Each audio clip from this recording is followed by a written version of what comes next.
ಪ್ರಧಾನಮಂತ್ರಿಗಳೇ ಸಂಸತ್ನಲ್ಲಿ ಸ್ಪಷ್ಟತೆಯನ್ನು ಪಡಿಸೋದ ಮೇಲೂ ಕೂಡ ಈ ದೇಶದಲ್ಲಿ ವದಂತಿಗಳು ಹಬ್ಬತಕ್ಕಂಥದ್ದು, ಭಯಂಕರವಾದಂಥ ಭಯವನ್ನು ಸೃಷ್ಟಿ ಮಾಡ್ತಕ್ಕಂಥದ್ದು, ಜನಗಳನ್ನು ಒಂದು ಆತಂಕಕ್ಕೆ ಈಡು ಮಾಡುವಂಥ ವದಂತಿಗಳು ಹಬ್ತಾನೆ ಹೋಗ್ತಾ ಇದೆ.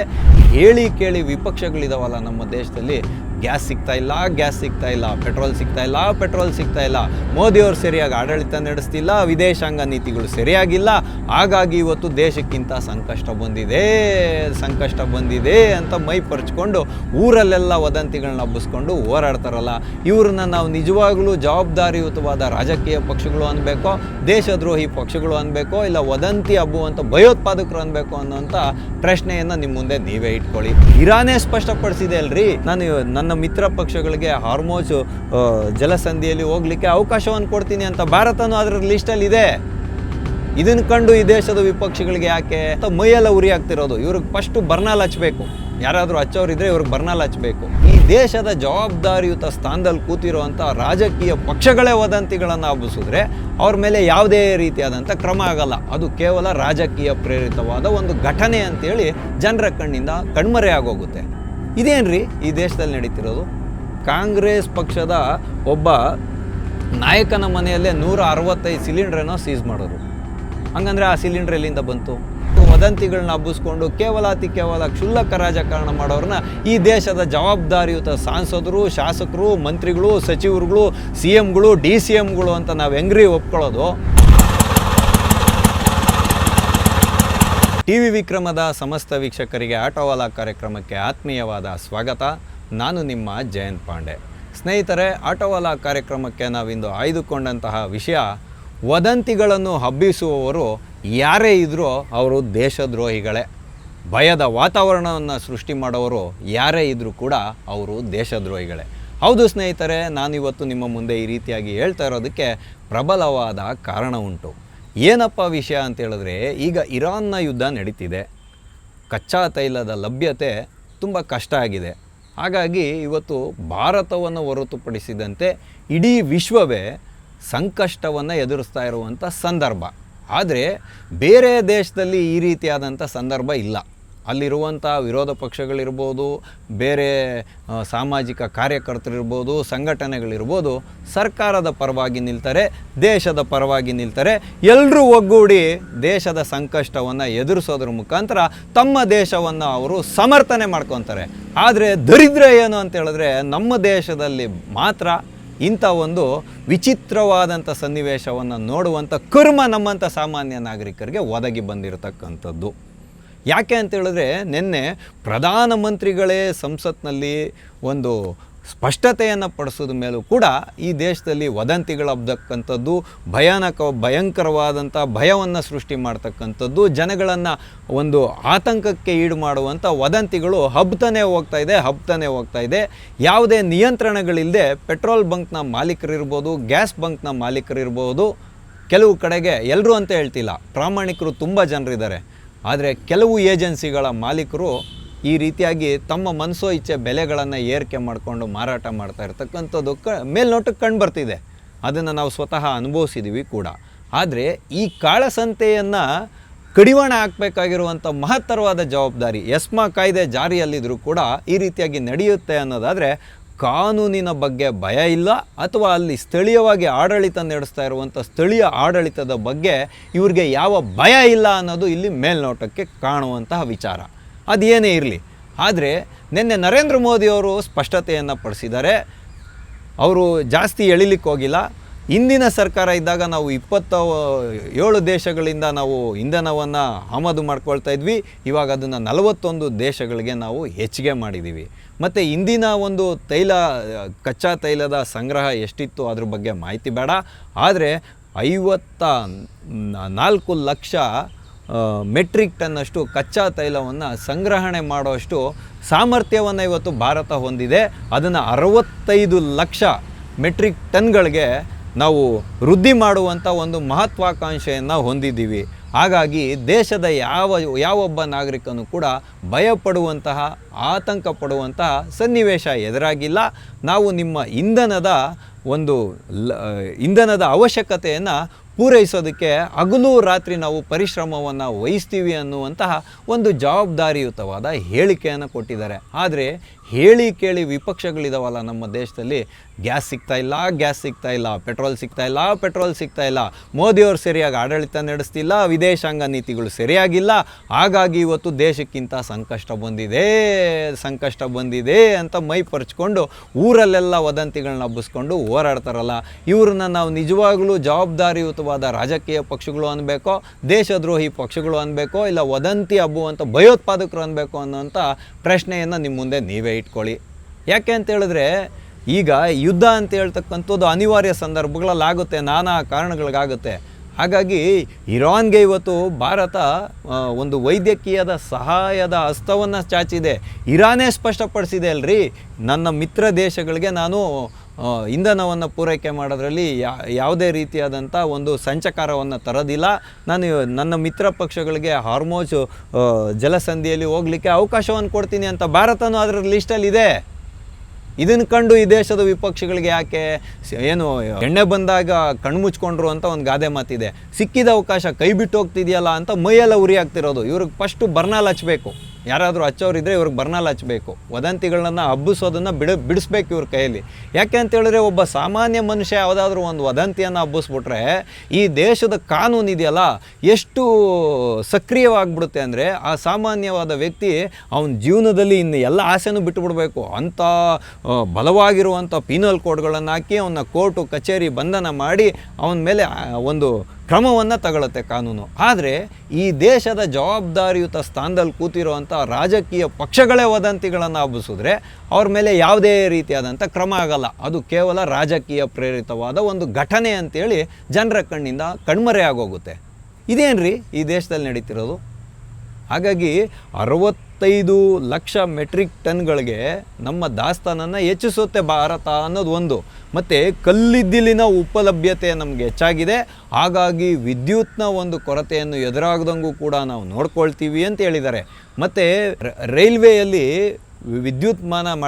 ವಿದ್ಯುತೀಕರಣ ಮಾಡಿದ್ರಿಂದ ಇವತ್ತು ದೇಶದಲ್ಲಿ ಸರಾಗವಾಗಿ ಎಲ್ಲಿಂದ ಎಲ್ಲಿಗೆ ಬೇಕಾದರೂ ಸರಕುಗಳನ್ನು ಸಾಗಾಣಿಕೆ ಮಾಡುವಂತಹ, ಆಹಾರದ ದಾಸ್ತಾನನ್ನು ಸಾಗಾಣಿಕೆ ಮಾಡುವಂತಹ ಒಂದು ಸಂಪರ್ಕ ಕೊಂಡಿ ಸೃಷ್ಟಿಯಾಗಿದೆ. ಡೀಸೆಲ್ ಮೇಲೆ ಅವಲಂಬನೆ ಆಗಬೇಕಾಗಿಲ್ಲ. ಇವತ್ತು ಆಲ್ಮೋಸ್ಟ್ ಗೂಡ್ಸ್ ಟ್ರೈನ್ಗಳು ಅಂದರೆ ಸರಕು ಸಾಗಾಣಿಕೆ ರೈಲ್ಗಳೇನಿದ್ದಾವೆ ವಿದ್ಯುತೀಕರಣ ಆಗಿ ವಿದ್ಯುತ್ ಇಂಜಿನಿಂದ ಓಡ್ತಾ ಇರುತ್ತದು ಅಂತಲೂ ಕೂಡ ಇವತ್ತು ಪ್ರಧಾನಮಂತ್ರಿಗಳು ಸ್ಪಷ್ಟತೆಯನ್ನು ಪಡಿಸಿದ್ದಾರೆ. ಅಂದರೆ ರೈಲ್ವೆ ಇಲಾಖೆ ಡೀಸೆಲ್ನ ಅವಲಂಬನೆಯಿಂದ ಹೊರಗೆ ಹೋಗ್ತಿದೆ. ಈಗ 100% 100% ವಿದ್ಯುತೀಕರಣ ಆಗೋಗುತ್ತೆ. ನಾವು ಒಂದು ಘಟನೆಯನ್ನು ನೋಡ್ಬೋದು. ನಾನು ಕಳೆದ ಒಂದು 2-3 ವರ್ಷದ ಹಿಂದೆ ನಾನು ನೋಡಿದ್ದೆ ಈ ಘಟನೆಯನ್ನು. ಈ ಮಹಾರಾಷ್ಟ್ರದ ವಿದರ್ಭ ಅಂತ ಹೇಳೋ ಕಡೆ ಬರಗಾಲ ಬಂದಿತ್ತು. ಆವಾಗ ಭಾರತೀಯ ರೈಲ್ವೆ ಏನು ಕೆಲಸವನ್ನು ಮಾಡಿತ್ತು ಅಂತ ಹೇಳಿದ್ರೆ, ಆ ವಿದರ್ಭ ಜಿಲ್ಲೆಗೆ ನೀರನ್ನು ನಮ್ಮ ಪೆಟ್ರೋಲ್ ಟ್ಯಾಂಕರ್ಗಳಿರುತ್ತಲ್ಲ, ಗೂಡ್ಸಲ್ಲಿ ವ್ಯಾಗನ್ಸು, ಅದರಲ್ಲಿ ಸರಬರಾಜು ಮಾಡೋದ್ರ ಮುಖಾಂತರ ಜನರ ಸೇವೆಗೆ ಮುಂದಾಗಿತ್ತು ಅನ್ನೋದನ್ನು ಈ ದೇಶದಲ್ಲಿ ವದಂತಿಗಳನ್ನು ಹಬ್ಬಿಸುವಂಥ ಯಾವ ಜನರಿದ್ದಾರೆ ಅವ್ರು ನೆನ್ಪಿಟ್ಕೊಬೇಕು. ಇಷ್ಟಕ್ಕೂ ಕಾಂಗ್ರೆಸ್ ಪಕ್ಷ ಇವತ್ತು ಸಿಲಿಂಡರ್ಗಳ ಲಭ್ಯತೆ ಇಲ್ಲ ಅಂತ ಹೇಳ್ತಾ ಇತ್ತಲ್ಲ, ಯಾವುದೋ ಒಂದು ರಾಜ್ಯದಲ್ಲಿ ಕಾಂಗ್ರೆಸ್ ಪಕ್ಷದ ಒಬ್ಬ ನಾಯಕನ ಮನೆಯಲ್ಲೇ 165 ಸಿಲಿಂಡ್ರೇನೋ ಸೀಸ್ ಮಾಡೋರು. ಹಂಗಂದರೆ ಆ ಸಿಲಿಂಡ್ರ್ ಎಲ್ಲಿಂದ ಬಂತು?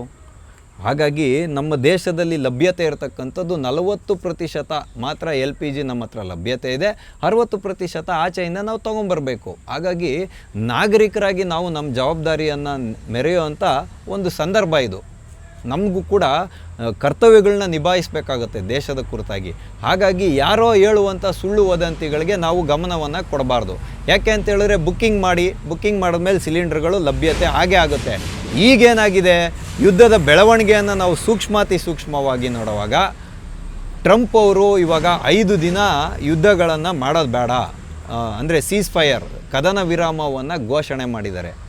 ಯಾಕೆ ಅಂತ ಹೇಳಿದ್ರೆ, ಇರಾನ್ನಲ್ಲಿರುವಂಥ ಶಕ್ತಿ ಕೇಂದ್ರಗಳನ್ನೇನಾದರೂ ಧ್ವಂಸ ಮಾಡಿದ್ರೆ ಜಗತ್ತಿಗೆ ಆತಂಕ ಎದುರಾಗುತ್ತೆ ಅನ್ನೋದು ಟ್ರಂಪ್ ಅವ್ರಿಗೂ ಕೂಡ ಗೊತ್ತಾದಂಗೆ ಕಾಣ್ತಿದೆ. ಅಥವಾ ಎರಡನೇದು, ನ್ಯಾಟೋ ದೇಶಗಳು ಅವರ ಬೆಂಬಲಕ್ಕೆ ನಿಂತಿರಲಿಲ್ಲ. ಈಗ ವಿಳಂಬವಾಗಿ ನಾವು ನ್ಯಾಟೋ ದೇಶಗಳು ಯುದ್ಧಕ್ಕೆ ಬರ್ತೀವಿ ಅಂತ ಹೇಳುವಾಗ ಅಮೇರಿಕಾದ ಪ್ರತಿಷ್ಠೆಗೆ ಎಲ್ಲಿ ಧಕ್ಕೆ ಬಂದ್ಬಿಡುತ್ತೋ.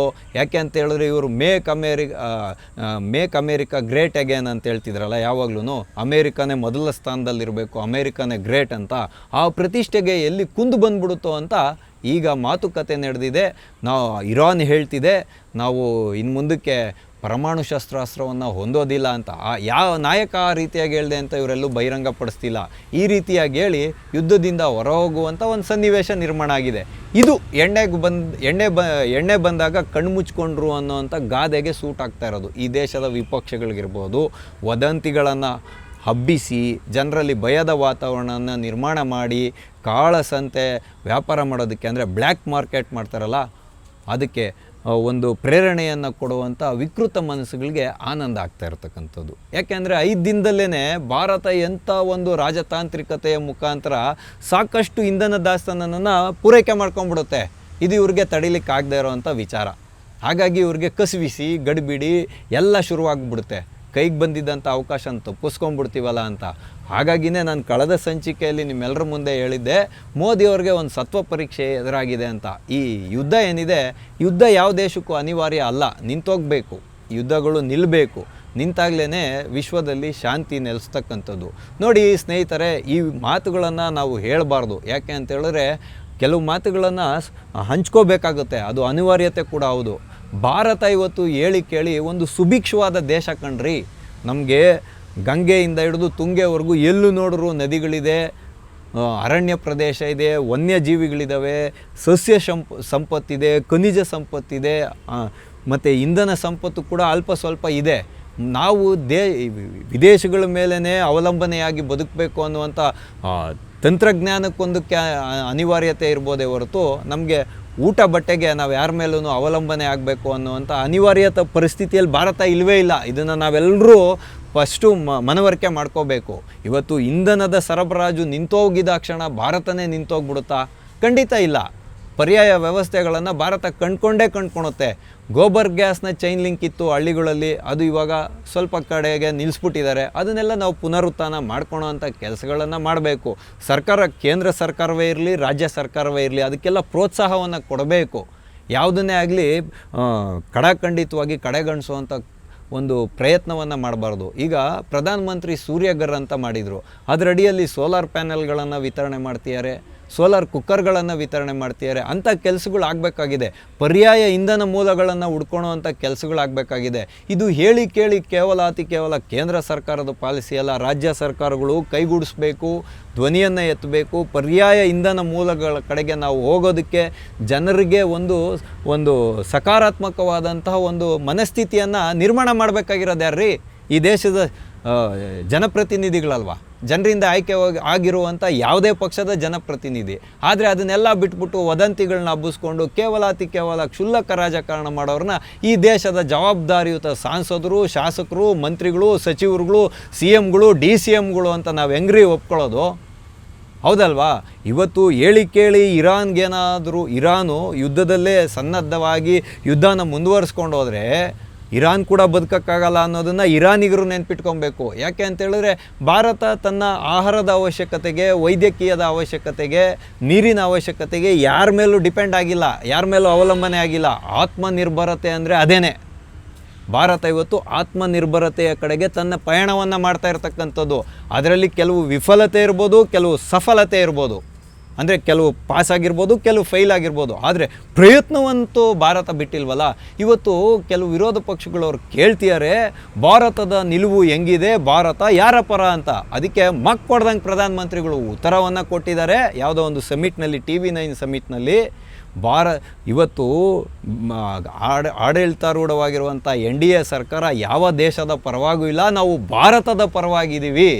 ಭಾರತಕ್ಕೆ ಎಲ್ಲಿ ತನ್ನ ಅಸ್ತಿತ್ವವನ್ನು ಕಂಡ್ಕೊಬೇಕೋ, ಭಾರತದ ಪ್ರಜೆಗಳಿಗೆ ಭಾರತಕ್ಕೆ ಎಲ್ಲಿಂದ ಅನುಕೂಲ ಆಗುತ್ತೋ ಅಲ್ಲಿಗೆ ನಾವು ನಿರ್ಲಿಪ್ತ ಅಂದರೆ ನ್ಯೂಟ್ರಲೈಸ್ ಪಾಲಿಸಿ ಅಂದರೆ ನಾವು ಅಲ್ಲಿ ನ್ಯೂಟ್ರಲೈಸ್ ಪಾಲಿಸಿಯನ್ನು ಮಾಡಿಕೊಂಡು ರಾಜತಾಂತ್ರಿಕತೆಯಿಂದ ದೇಶದ ಪರವಾಗಿ ನಿಲ್ತೀವಿ ಅನ್ನುವಂಥ ಸ್ಪಷ್ಟತೆಯನ್ನು ಕೊಟ್ಟಿದ್ದಾರೆ. ಇದಲ್ವಾ ಸಕಾರಾತ್ಮಕ ಬೆಳವಣಿಗೆ? ಯಾವೊಬ್ಬ ಜನಪ್ರತಿನಿಧಿಗೆ ನಾನು ಈ ದೇಶದ ಒಬ್ಬ ಜವಾಬ್ದಾರಿಯುತವಾದಂಥ ಜನಪ್ರತಿನಿಧಿ ಅಂತಿದ್ದಾನೋ ಅವನು ಪ್ರಧಾನಿಗಳ ಜೊತೆಯಲ್ಲಿ ಕೈ ಜೋಡಿಸ್ಬೇಕು ಅನ್ನೋದನ್ನು ಬಿಟ್ಬಿಟ್ಟು ಮೋದಿಯವ್ರು ಯಾವುದೋ ನಾವು ಅರಿಯೋ ಮೋರಿಯಲ್ಲಿ ಏನೋ ಗ್ಯಾಸ್ ಪ್ರೊಡ್ಯೂಸ್ ಮಾಡ್ಬೋದು ಅಂತ ಹೇಳಿದರೆ, ಅಂದರೆ ತಂತ್ರಜ್ಞಾನ ಎಲ್ಲ ಥರದ್ದು ಬರುತ್ತೆ ಕಣ್ರಿ. ಒಂದು 10 ವರ್ಷದಿಂದ ಇಲ್ಲೇ ಯಾರೋ ಒಬ್ಬ ಶ್ರೀರಾಮ್ಪುರದ ಹುಡುಗ ಅರಿಯೋ ಮೋರಿಯಲ್ಲಿ ವಿದ್ಯುತ್ ಕಂಡು ಹಿಡಿಯುವಂಥ ಒಂದು ತಂತ್ರಜ್ಞಾನ ಮಾಡಬಾರ್ದಂತೇನಾದರೂ ಅಲಿಖಿತವಾದ ನಿಯಮ ಇದೆಯಾ? ಈ ಪ್ರಶ್ನೆ ಎತ್ತೋವಂಥವ್ರಿಗೆ ದೇಶದ ಪ್ರತಿಷ್ಠೆ ಇವತ್ತು ಹೇಗಿದೆ ಅಂತ ಹೇಳಿದ್ರೆ ಪ್ರಧಾನಮಂತ್ರಿ ಮೇಲೆ ನಿರ್ಭರ ಆಗಿರುತ್ತೆ. ಅಂಥ ಪ್ರಧಾನಮಂತ್ರಿಗಳ ಮೇಲೆ ನೀವು ವ್ಯಂಗ್ಯ ಚಿತ್ರಗಳನ್ನು ಹಾಕೋದ್ರ ಮುಖಾಂತರ ಏನೆಲ್ಲ ಉಚ್ಚಾಟವನ್ನು ಮೆರಿತಿದ್ದೀರಾ? ಈ ಬಗ್ಗೆ ಸ್ಥಳೀಯ ಆಡಳಿತಗಳಾಗಲಿ ಪೊಲೀಸ್ ಇಲಾಖೆ ಆಗಲಿ ಏನು ಮಾಡ್ತಿದೆ ಅನ್ನೋಂಥ ಪ್ರಶ್ನೆ ಇವತ್ತಿರ್ತಕ್ಕಂಥದ್ದು. ಏನು ಸಂಕಷ್ಟನ ಮೋದಿಯವ್ರು ತಂದಿಕ್ಕ ಕೇಳಿದ್ರೇನ್ರಿ? ಇಸ್ರೇಲು ಅಮೇರಿಕಾದವ್ರು ಮಾಡ್ತಾ ಇರೋದು ಯುದ್ಧ, ಭಾರತ ಏನಾದರೂ ಯುದ್ಧ ಮಾಡಿ ಸಂಕಷ್ಟವನ್ನು ತಂದಿಟ್ಟಿದ್ರೆ ನೀವು ಈ ರೀತಿ ಅತಿ ವ್ಯಂಗ್ಯವಾಗಿ ಮಾತಾಡ್ಬೋದಾಗಿತ್ತು, ಹಾಸ್ಯಾಸ್ಪದ ವಿಕೃತವಾದಂಥ ಹೇಳಿಕೆಗಳನ್ನ ಕೊಡ್ಬೋದಾಗಿತ್ತು. ಆದರೆ ಇವತ್ತು ಅನಿವಾರ್ಯ ಸಂದರ್ಭದಲ್ಲಿ ಯುದ್ಧ ನಡೀತಿದೆ, ನ್ಯೂಕ್ಲಿಯರ್ ವೆಪನ್ಗಳು ಬಿದ್ದು ಇವತ್ತು ಭಾರತದ ಕಡೆನೂ ತಿರುಗಿಸಲ್ಲ ಅನ್ನೋದೇನು ಗ್ಯಾರಂಟಿ ಯಾವುದೇ ದೇಶ? ಹೌದಾ ಇಲ್ವೋ? ಹಾಗಾಗಿ ಜನಪ್ರತಿನಿಧಿಗಳು ಎಚ್ಚರಿಕೆಯ ಹೆಜ್ಜೆಯನ್ನು ಇಡಬೇಕು. ನಾನು ಆ ಪಕ್ಷದ ಸಮರ್ಥಕ, ನಾನು ಈ ಪಕ್ಷದ ಸಮರ್ಥಕ ಅನ್ನೋಂಥ ವಿಷಯನೇ ಬರಲ್ಲ. ಇಲ್ಲಿರ್ತಕ್ಕಂಥದ್ದು ಭಾರತದ ಸಮಸ್ಯೆ. ನಾನು ಭಾರತದ ಪರ ಅನ್ನುವಂಥ ಒಂದು ಒಕ್ಕೊರಳಿನ ಧ್ವನಿ ಈ ದೇಶದಲ್ಲಿ ಎದ್ದೊಳ್ದಾಗ ಮಾತ್ರ ಇಂಥ ವದಂತಿಗಳು ಹಬ್ಬೋದಿಲ್ಲ. ಹಾಗಾಗಿನೇ ನಾನು ನಿಮ್ಮೆಲ್ಲರ ಮುಂದೆ ಸ್ಪಷ್ಟತೆಯನ್ನು ಪಡಿಸ್ತಾ ಇರ್ತಕ್ಕಂಥದ್ದು. ಇವತ್ತು ದೇಶ ಸಂಕಷ್ಟದಲ್ಲಿದೆ. ಯುದ್ಧ ಏನಾದರೂ ಅನಿವಾರ್ಯ ಸಂದರ್ಭದಲ್ಲಿ ಮುಂದುವರೆದ್ರೆ, ಯಾಕೆಂದರೆ ಅಮೇರಿಕದ ವಿದೇಶಾಂಗ ಸಚಿವರುಗಳೇ ಸ್ಪಷ್ಟಪಡಿಸ್ಬಿಟ್ಟಿದ್ದಾರೆ. ಒಪ್ಪಂದಕ್ಕೆ ಬಂದಂಥ ಅಧಿಕಾರಿಗಳು, ವಿದೇಶಾಂಗ ಸಚಿವಾಲಯದ ಅಧಿಕಾರಿಗಳೇ ಸ್ಪಷ್ಟಪಡಿಸಿದ್ದಾರೆ, ಚೀನಾದಂತೆ ಒಂದು ಪ್ರಬಲ ಶಕ್ತಿಯಾಗಿ ಭಾರತವನ್ನು ಹೊರಹೊಮ್ಮಲಿಕ್ಕೆ ನಾವು ಬಿಡಬಾರ್ದಾಗಿತ್ತು. ಏಷ್ಯಾದಲ್ಲಿ ಚೀನಾವನ್ನು ಬಿಟ್ಟಿದ್ದೇ ತಪ್ಪಾಯಿತು. ಭಾರತನ ಆ ರೀತಿಯಾದ ಪ್ರಬಲವಾದ ಒಂದು ಶಕ್ತಿಯಾಗಿ ಹೊರಹೊಮ್ಮಕ್ಕೆ ಬಿಡಬಾರ್ದು, ಅದಕ್ಕೆ ಕಡಿವಾಣ ಹಾಕಬೇಕು ಅನ್ನೋದನ್ನು ಅವರೇ ಒಪ್ಕೊಂಡಿದ್ದಾರೆ. ಅವರೇ ಒಪ್ಕೊಂಡು ಹೇಳಿಕೆಯನ್ನು ಕೊಟ್ಟಿದ್ದಾರೆ ಯಾವುದೋ ಒಂದು ಇಂಟರ್ವ್ಯೂನಲ್ಲಿ. ಹಾಗಾಗಿ ಇಂಥ ಸಂಕಷ್ಟದ ಪರಿಸ್ಥಿತಿಯಲ್ಲಿ ದೇಶ ಇರುವಾಗ ದೇಶದ ಪ್ರತಿಯೊಬ್ಬ ನಾಗರಿಕನೂ ಕೂಡ ಸರ್ಕಾರದ ಪರವಾಗಿ ನಿಂತ್ಕೊಳ್ಳೋದ್ರ ಮುಖಾಂತರ, ಸರ್ಕಾರದ ಸೂಚನೆಗಳನ್ನು ಪಾಲಿಸುವುದರ ಮುಖಾಂತರ ನಮ್ಮ ವೈಯಕ್ತಿಕ ಜೀವನಕ್ಕೆ ಅಷ್ಟೋ ಇಷ್ಟೋ ಕಷ್ಟಗಳು ಬರುತ್ತೆ. ಅದನ್ನು ನಾವು ಅನುಭವಿಸೋಕ್ಕೆ ಸಿದ್ಧರಾಗಬೇಕು. ಆ ಮನಸ್ಥಿತಿಯನ್ನು ನಮ್ಮಲ್ಲಿ ನಿರ್ಮಾಣ ಮಾಡ್ಕೊಂಡಾಗ ಮಾತ್ರನೇ ನಾನು ಭಾರತೀಯ, ಇಲ್ಲದೇ ನಾನು ಹೆಂಗ್ರಿ ಭಾರತೀಯ ಆಗ್ತೀನಿ ಅನ್ನುವಂಥ ಪ್ರಶ್ನೆಯನ್ನು ವೀಕ್ಷಕರಾದ ನೀವೆಲ್ಲರೂ ಅರ್ಥ ಮಾಡ್ಕೊಳ್ತೀರಾ ಅಂತ ನಾನು ತಿಳ್ಕೊಂಡಿದ್ದೀನಿ. ಹಾಗಾಗಿ ಯಾರು ವದಂತಿಗಳನ್ನು ಹಬ್ಬಿಸುತ್ತಾರೋ, ಯಾರು ಭಯವನ್ನು ಸೃಷ್ಟಿ ಮಾಡ್ತಾರೋ ಅವರು ದೇಶದ್ರೋಹಿಗಳು, ಹೌದೋ ಅಲ್ವೋ ಅಂಥ ವಿಷಯವನ್ನು ನೀವೆಲ್ಲರೂ ನಿಮ್ಮ ಮುಂದೆ ಇಟ್ಕೊಳ್ಳಿ ಅಂತ ಹೇಳುವಂಥ ವಿಷಯದೊಂದಿಗೆ ಇಂದಿನ ಆಟೋವಾಲ ಕಾರ್ಯಕ್ರಮವನ್ನು ನಾವು ಮುಗಿಸ್ತಾ ಇದ್ದೇವೆ. ಮುಂದೆ ಇಂತಹದ್ದೇ ಒಂದು ಕುತೂಹಲಕಾರಿಯಾದ ವಿಷಯದೊಂದಿಗೆ ನಾವೆಲ್ಲರೂ ಮತ್ತೆ ಭೇಟಿಯಾಗೋಣ. ಅಲ್ಲಿವರೆಗೂ ಟಿ ವಿ ವಿಕ್ರಮವನ್ನು ಸಬ್ಸ್ಕ್ರೈಬ್ ಮಾಡುವುದರ ಮುಖಾಂತರ, ನಿಮ್ಮ ಸದ್ವಿಚಾರಗಳನ್ನು ಕಾಮೆಂಟ್ ಮಾಡುವುದರ ಮುಖಾಂತರ ಹಾಗೂ ಶೇರ್ ಮಾಡುವುದರ ಮುಖಾಂತರ ನಮ್ಮನ್ನು ಪ್ರೋತ್ಸಾಹಿಸಿ. ಟಿವಿ ವಿಕ್ರಮ, ದೇಶ ನಿಮ್ಮ ಕೈಯಲ್ಲಿ. ಈ ಕಾರ್ಯಕ್ರಮ ನಿಮಗೆ ಇಷ್ಟ ಆಗಿದ್ದಲ್ಲಿ ಲೈಕ್, ಶೇರ್ ಹಾಗೂ ಕಮೆಂಟ್ ಮಾಡಿ. ಟಿವಿ ವಿಕ್ರಮದ ಕಾರ್ಯಕ್ರಮಗಳನ್ನು ನಿರಂತರವಾಗಿ ವೀಕ್ಷಿಸಲು ಸಬ್ಸ್ಕ್ರೈಬ್ ಮಾಡಿ, ಬೆಲ್ ಐಕನ್ ಒತ್ತಿ.